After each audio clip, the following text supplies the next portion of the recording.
My dear brothers and sisters, today we celebrate the feast of the Apostle Matthias.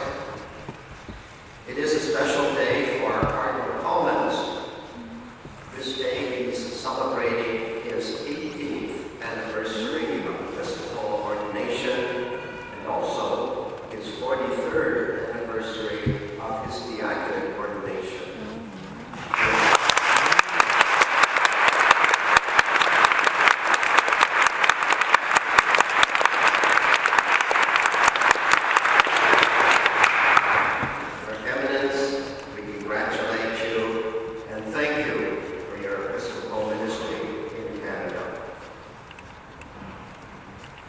We will be joining this afternoon thousands of people on Parliament Hill. We will march through the streets of Ottawa to show our opposition to abortion and to give public witness to our deeply held convictions about the dignity and value of every human life.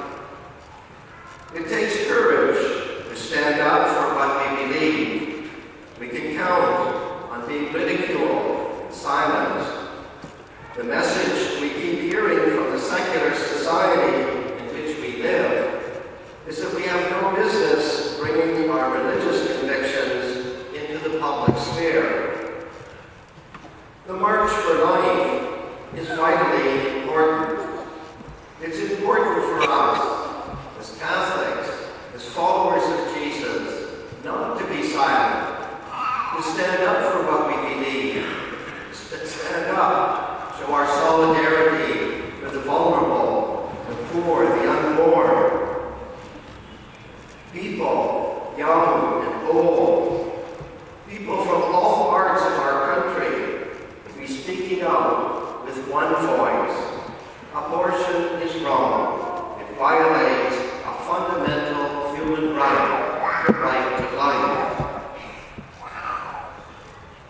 Today, as we celebrate the Feast of the Apostle Matthias, we listened to these readings. The first reading from the Acts of the Apostles describes that the early Christian community needed to select someone to take Judas's place in the number of apostles.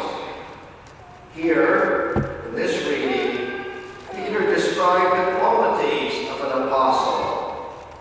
The man chosen had to be present throughout Jesus' public ministry, from his baptism by John until his death on the cross. And also, Peter says he had to be a witness to Jesus' resurrection. So the community proposed two men, Basilica and Matthias. They prayed that God would reveal his will to them. And they cast lots.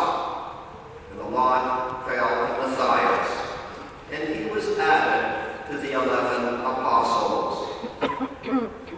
This selection of the apostle Matthias is revealing to us. If he is to proclaim the good news and attract others to be disciples of Jesus, he needed himself to know Jesus, both during his earthly ministry and after his resurrection.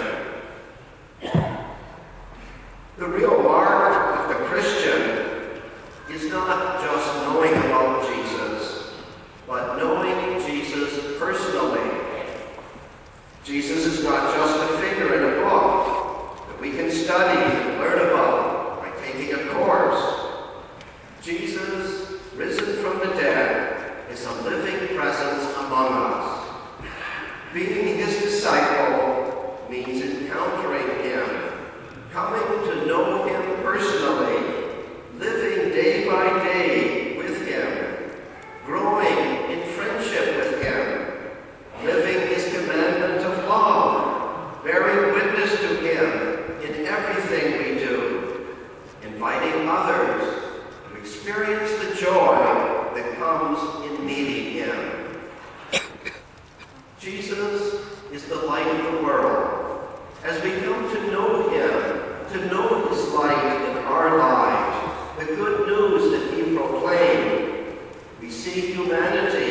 and our world in a whole new light. We see what is true and just for us as human beings. We hear Jesus, the cries of the poor and the needy around us, their cries for justice and mercy. And we have the courage, when we see Jesus' light in our hearts, we have the courage and boldness to speak out for others, the weak and the powerless, the unborn, the sick, the dying, the disabled. At this Eucharist, we thank God for the signs of the Spirit's presence in our pro-life work. I want to recognize this Eucharist, the many works that all of you are doing, the time, the energy, the sacrifices you're making for many different pro-life causes, the volunteer hours, all of this that you're doing out of love for Jesus and all that he calls us to do. Often, I know these efforts are not recognized, but they are powerful witness of your Catholic faith. They manifest that your faith in Christ makes a difference in your life. Our celebration of the Eucharist this morning encourages each of us to keep our eyes fixed on Jesus, to come to know him better. We can